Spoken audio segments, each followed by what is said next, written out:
ದಿಲೀಪ್ ರಾಜ್ ಅವರು ಸಾವಿನ ಬೆನ್ನಲ್ಲೇ ಈಗ ಕನ್ನಡದ ಖ್ಯಾತ ನಟ ಮತ್ತು ವಿಷ್ಣುವರ್ಧನ್ ಅವ್ರ ಜೊತೆ ಅಭಿನಯಿಸಿ ಸಾಕಷ್ಟು ಹೆಸರು ಮಾಡಿದಂಥ ಅತಿ ದೊಡ್ಡ ವಿಲನ್ ಇದೀಗ ಕೊನೆ ಸೆಳೆದಿರುವಂಥದ್ದು. ಇನ್ನು ಇವರು ಗ್ರಾಮದೇವತೆ, ನಾಗದೇವತೆ, ಯಜಮಾನ, ಪಾಪಿಗಳ ಲೋಕದಲ್ಲಿ, ಲಾಕಪ್ ಡೆತ್, ಈಗ ಒಳ್ಳೊಳ್ಳೆ ಸಿನಿಮಾಗಳಲ್ಲಿ ಕೂಡ ವಿಲನ್ ಆಗಿ ಕೂಡ ಇವರು ಕಾಣಿಸಿಕೊಂಡಿದ್ರು.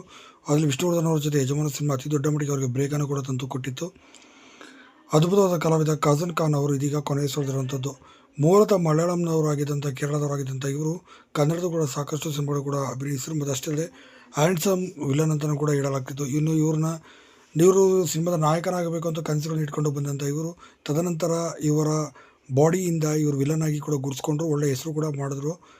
ಸಾಕಷ್ಟು ಹೆಸರು ಮಾಡಿದಂಥ ಇವರು ಕೇವಲ 50ನ ವಯಸ್ಸಿನಲ್ಲಿ, ಅಂದರೆ ಇಂದು ಮುಂಜಾನೆ 2-3 ಸುಮಾರಿನಲ್ಲಿ ಎದೆನೋವು ಕಾಣಿಸಿಕೊಂಡಿದೆ ಅಂತೇಳಿ ಕೇರಳದಲ್ಲಿರುವಂತಹ ಹತ್ತಿರದ ಆಸ್ಪತ್ರೆಗೆ ಅವರ ಕುಟುಂಬದವರು ಕರೆದುಕೊಂಡು ಹೋಗಿದ್ದಾರೆ. ಅದರ ಮಾರ್ಗ ಮಧ್ಯೆ ಹೋಗುವ ಸಂದರ್ಭದಲ್ಲಿ ಕಾಜಲ್ ಖಾನ್ ಅವರು ಕೊನೆ ಸೆಳೆದಿದ್ದಾರೆ. ನಿಮಗೂ ಕೂಡ ಕಾಜಲ್ ಖಾನ್ ಅವರು ನೆನಪಿದ್ದಾರಾ? ಇವರ ಸಿನಿಮಾಗಳನ್ನು ನೀವು ನೋಡಿದರೆ ಖಂಡಿತ ವಿಡಿಯೋನ ಲೈಕ್ ಮಾಡಿ, ಕಮೆಂಟ್ ಸೆಕ್ಷನ್ಲಿ ಓಂ ಶಾಂತಿ ಅಂತ ಕಮೆಂಟ್